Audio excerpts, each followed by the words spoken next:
दोस्तों नमस्कार, मैं मनमोहन मिश्र एक बार फिर आप लोगों के बीच। शायद पहली बार आप ये सुन रहे होंगे कि नरेंद्र मोदी खुद अपने आप से ही धोखा खा गए। नरेंद्र मोदी ने खुद नरेंद्र मोदी को ही धोखा दे दिया। कहने का मतलब ये कि नरेंद्र मोदी धोखा खा गए, राम भरोसे उनसे धोखा हो गया। ये बहुत गंभीर मसला है, लेकिन इसे आपको गंभीरता से समझना भी पड़ेगा। दोस्तों, यह वीडियो अंत तक जरूर देखिएगा, क्योंकि नरेंद्र मोदी ने कैसे धोखा खाया, यह बात आपको सिलसिलेवार पूरा सुनने के बाद ही समझ में आएगा। चलिए बात करते हैं 2024 के चुनाव की। नरेंद्र मोदी के बारे में एक बात जानी जाती है कि वो बहुत सोच समझकर, बड़ी दूर तक सोच करके और किसी भी तरह से अपने लक्ष्य को हासिल करने के लिए किसी भी कीमत पर और किसी भी हद तक जा सकते हैं अपने लक्ष्य को हासिल करने के लिए नरेंद्र मोदी। अब 2024 से बड़ा लक्ष्य नरेंद्र मोदी के जीवन में नहीं आएगा। अगर नरेंद्र मोदी हार गए तो शायद हम समझते हैं कि पूरी जिंदगी उन्हें जेल में बितानी पड़ेगी। आप समझ सकते हैं कि इससे बड़ा लक्ष्य नरेंद्र मोदी के सामने क्या होगा। 2019 में एक बहुत सटीक निशाना लगाया, पुलवामा करवाया, अपने ही 44 सैनिकों को मरवाया, उन्हीं सैनिकों के नाम पर लोगों से वोट मांगा। लोगों ने वोट दिया या नहीं ये तो नहीं जानता, लेकिन नरेंद्र मोदी जीत गए और फिर से प्रधानमंत्री बन गए, जिसकी कोई गुंजाइश नहीं थी। लेकिन इस बार, और नरेंद्र मोदी ऐसी ही घटनाओं के लिए जाने जाते हैं। चुनाव के लिए वो इस तरह की घटनाएं करवाना और इस तरह की घटनाओं का फायदा उठाना नरेंद्र मोदी की राजनीति का हिस्सा रहा है। मेरे दोस्त, 2001 में संभवतः डेपुटेशन पे चीफ मिनिस्टर बनकर के गए थे गुजरात में, और 6 महीने में ऐसा कुछ भी नहीं कर पाए थे जिससे कि उन्हें लगता कि वो चुनाव जीत जाएंगे। अगले 6 महीने में चुनाव था। नरेंद्र मोदी ने प्लान बनाया और गोधरा करवा डाला, उनसे कार सेवकों को जलवा के मरवा डाला और उन्हीं के नाम पर वोट मांग करके दोबारा मुख्यमंत्री बने। दोबारा नहीं, पहली बार मुख्यमंत्री बने। पहली बार तो डेपुटेशन पे गए थे, वो चुनाव जीतकर तो नहीं गए थे, लेकिन अगले 6 महीने में जो चुनाव था उसे जीतने के लिए गोधरा कांड उनके लिए बहुत जरूरी था। गुजरात में नरसंहार करवाना उनके लिए बहुत जरूरी था और उन्होंने करवाया और उसी के बल पे चुनाव जीते। और बाकी बाद में तो उसी को ही पैटर्न बना लिया। हिंदू मुसलमान के मुद्दों पर चुनाव लड़ते रहे, गुजरात में भी चुनाव जीतते रहे और दुनिया भर के झूठ और झपाट करके, धोखाधड़ी करके प्रधानमंत्री की गद्दी तक पहुंच गए। जो भी वादे किए थे कुछ भी पूरा नहीं किए, सारे वादों को जुमला साबित कर दिया। झूठ झूठ और झूठ के सिवा नरेंद्र मोदी कुछ नहीं बोले। चुनाव आ गया नजदीक 2019 का, कुछ भी हाथ में नहीं था, लेकिन था नरेंद्र मोदी का षड्यंत्र। उन्होंने 2019 करवा डाला, पुलवामा कांड, और पुलवामा के शहीद सैनिकों के नाम पे वोट मांग करके दोबारा फिर से प्रधानमंत्री बन गए। लेकिन किस्सा यहां खत्म नहीं होता मेरे दोस्त। नरेंद्र मोदी के बारे में जब आप सुनेंगे तो आपके पैरों के तले जमीन खिसक जाएगी।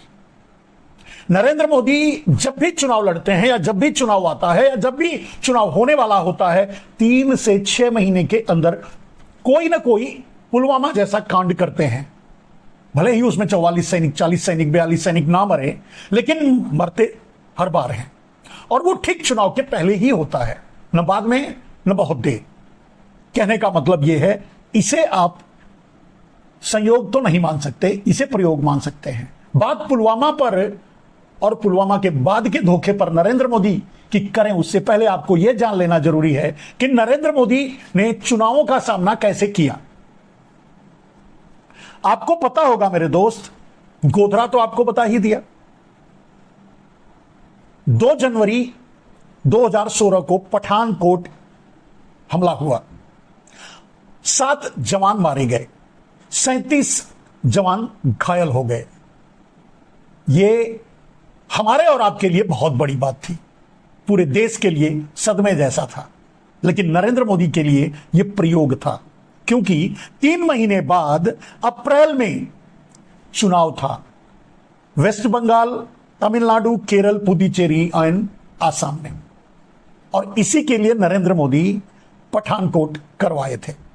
3 महीने, ठीक 3 महीने पहले, डेट सहित मैंने आपको बता दिया। दूसरा चुनाव, उरी हमला हुआ 18 सितंबर 2016 को। 16 जवान शहीद हुए। 6 महीने बाद उत्तर प्रदेश में चुनाव था, फरवरी और मार्च में 2017 में। आप समझ गए नरेंद्र मोदी का पैटर्न। चुनाव, उत्तर प्रदेश भी उनको जीतना बहुत जरूरी था 2017 में, तभी से वो सत्ता में आए, और उसी के लिए उरी हमला करवाए। पुलवामा का सच बाहर आ रहा है, लोग बोल रहे हैं, लेकिन पठानकोट और उरी को समझ ही नहीं पाए कि नरेंद्र मोदी ये क्यों करवाए। और उसके बाद 2019 चुनाव आ गया। कुछ भी नहीं किए थे नरेंद्र मोदी, चुनाव जीतना था। अभी आपको बता चुके हैं थोड़ी देर पहले। पुलवामा हमला, 14 फरवरी को पुलवामा हमला नरेंद्र मोदी ने करवाया। चुनाव कब था? फरवरी। चुनाव कब था? मई जून में, अप्रैल मई में। पुलवामा हमला 14 फरवरी 2019 को हमारे 40, 42, 44 सैनिक जो भी मारे गए। और उसके बाद 3 महीने बाद, ठीक 3 महीने बाद अप्रैल मई में चुनाव था लोकसभा का, इसी तरह से। और उन्हीं पुलवामा के सैनिकों के भरोसे उनके नाम पर वोट मांगा। हालांकि उस समय बहुत बड़ी और भी बहुत सी ड्रामेबाजी की थी उन्होंने अपने झूठ के सहारे, लेकिन उस पर बात कभी और छोड़ देते हैं। कहने का मतलब यह है मेरे दोस्त कि नरेंद्र मोदी चुनाव के लिए हमेशा प्रयोग करते रहे हैं और सफल भी होते रहे हैं। पुलवामा सबसे बड़ा उदाहरण है। 15 जून 2020 में गलवान घाटी में हमला होता है, हमारे 20 जवान मारे जाते हैं। 4 महीने बाद, ठीक 4 महीने बाद अक्टूबर नवंबर में बिहार में चुनाव था। याद कीजिए, वहां बिहार रेजिमेंट ही तैनात थी और बिहार रेजिमेंट के सैनिक मारे गए थे।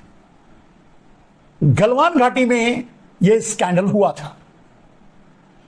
चीन कभी भी गलवान घाटी में इससे पहले इन्फिल्ट्रेशन या इस तरह की झड़प या इस तरह की मारकाट नहीं किया था, पहली बार किया। आपको यह तो पता चल चुका है अब तक कि शी जिनपिंग नरेंद्र मोदी के लंगोटिया यार हैं, या उससे भी कहीं ज्यादा। आपको समझ में आया नरेंद्र मोदी के प्रयोग का पैटर्न। अब आते हैं असली मुद्दे पर, 2024 का चुनाव। नरेंद्र मोदी के सलाहकार नृपेंद्र मिश्र और कुछ लोगों ने मिलकर के, जो उनके सलाहकार हैं, जो उनके चुनावी मुद्दों को देखते हैं, या उनके अडानी अंबानी, या उनका चीन और अमेरिका, या फिर जो पूंजीवादी लोग, पूंजीपति लोग देश और दुनिया के मिलकर के जो उनको सलाह देते हैं, उनको सिखाते हैं कैसे करना है, क्या मारना है, किसको मरवाना है। सब लोगों ने, जितने लोगों ने भी यह सलाह दी नरेंद्र मोदी को कि राम मंदिर के सहारे आपका 2024 का चुनाव निपट जाएगा, आराम से आप चुनाव जीत लोगे राम के भरोसे। मेरे दोस्त, राम के भरोसे धोखा खा गए नरेंद्र मोदी। एक और पुलवामा हो चुका होता जनवरी फरवरी के बीच। हालांकि कोशिश उन्होंने दूसरे तरीकों से देश में दंगा फैलाने की, देश का माहौल बिगाड़ने की, हिंदू मुसलमान करवाने की बड़ी कोशिशें की, लेकिन सफल नहीं हो पाए। हां, पुलवामा जैसा प्लान उन्होंने नहीं बनाया, क्योंकि पुलवामा पर लोग बोल रहे थे खुलकर कि नरेंद्र मोदी ने देश के साथ गद्दारी की है, देश के साथ धोखा किया है। पुलवामा नरेंद्र मोदी ने करवाया या होने दिया है, और वो भी चुनाव के इस्तेमाल के लिए, चुनाव जीतने के लिए। बात सही है। अभी भी नरेंद्र मोदी धोखा कैसे खा गए? राम के भरोसे। राम को भी धोखा जब दे दिया तो राम कैसे साथ देते मेरे दोस्त। नरेंद्र मोदी राम को भी आज बने मंदिर में ले जाकर ढकेल के आ गए अपने चुनावी बॉन्ड के लिए, अपने चुनावी जीत के लिए, अपने मुद्दे के लिए, अपनी रैली के लिए। आपने देखा कि प्राण प्रतिष्ठा न जाने कितने संतों, साधुओं, सन्यासियों और धर्मावलंबियों के विरोध के बावजूद भी जबरदस्ती नरेंद्र मोदी घसीट करके मूर्ति ले गए, फेंक के आ गए टूटे फूटे मंदिर में। धोखा खा गए क्योंकि उन्होंने राम को धोखा दिया, अब उन्हें मंदिर में बिठाया तो राम ने भी उन्हें छोड़ दिया, त्याग दिया। अब नरेंद्र मोदी धोखा खा गए। भरोसा था राम का, पुलवामा उन्होंने करवाया नहीं, करवाते तो वही जनवरी फरवरी में, उसी में उन्होंने राम मंदिर के सहारे आगे बढ़ने लगे और धोखा खा गए। मेरे दोस्त, हां, देश के लिए यह सुकून की बात है, देश के लिए एक राहत की बात है कि नरेंद्र मोदी को अगर राम मंदिर का भरोसा नहीं रहा होता तो एक और पुलवामा हमला हो गया होता, तो 40-50 सैनिकों के घरों में मातम पहर गया होता, 40-50 माताओं की कोख उजड़ गई होती, उनका लाल चला गया होता, 40-50 महिलाओं का सुहाग उजड़ गया होता, न जाने कितने बच्चों का बाप चला गया होता। अच्छा हुआ नरेंद्र मोदी राम के गफलत में, राम भरोसे एक और पुलवामा करवाने से रह गए। नरेंद्र मोदी धोखा खा गए। नरेंद्र मोदी आज पछता रहे हैं। नरेंद्र मोदी आज आप देख रहे हैं वो रैलियों में जो बोल रहे हैं, जो भाषण दे रहे हैं, जो कह रहे हैं, जिस तरह से वोट मांग रहे हैं, उसमें आपको एक कमी खल रही है। शहीदों के नाम पे क्या पहला वोट मिल सकता है क्या? अब ये नहीं बोल पा रहे हैं और यही उनके साथ धोखा हो गया। नरेंद्र मोदी खुद से धोखा खा गए, अपने विचारों, अपनी सोच, अपने सलाहकारों के जरिए धोखा खा गए। नरेंद्र मोदी एक और पुलवामा नहीं करवा पाए। नरेंद्र मोदी 2024 का चुनाव हार गए। ये तो रिजल्ट बताएगा, जो कि तय है। नरेंद्र मोदी का जाना तय है। कहां जाएंगे यह अलग बात है, देश में अंदर या विदेश में बाहर, यह वक्त बताएगा, यह समय तय करेगा जब 10 जून को राहुल गांधी का 16वें प्रधानमंत्री के रूप में शपथ ग्रहण समारोह होगा। उससे पहले नरेंद्र मोदी गायब हो चुके होंगे।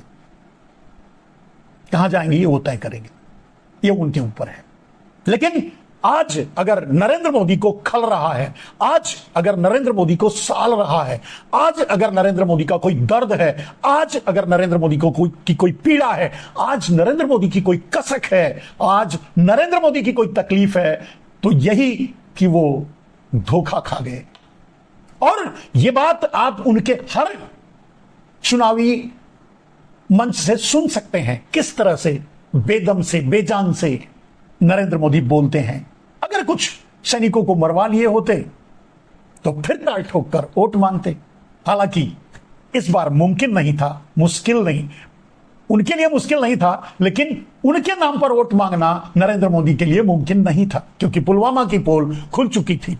मेरे दोस्त, और भी जितने आतंकवादी हमले हुए हैं भारत में, सब को देखने से प्रथम दृष्टया तो यही लगता है कि वो संयोग नहीं था, वो नरेंद्र मोदी का एक सफल प्रयोग था और हर जगह उन्हें सफलता मिली भी।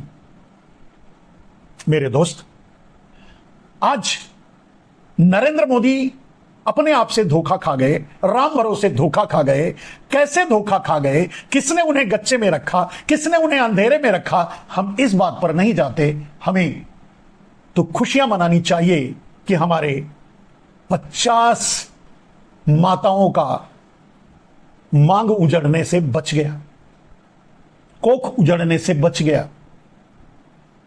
50 या 50 सैकड़ों हमारे बच्चों का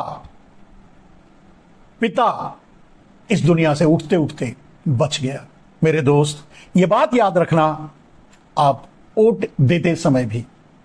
नरेंद्र मोदी धोखा खाए हैं, राम ने भी उनका साथ छोड़ दिया है।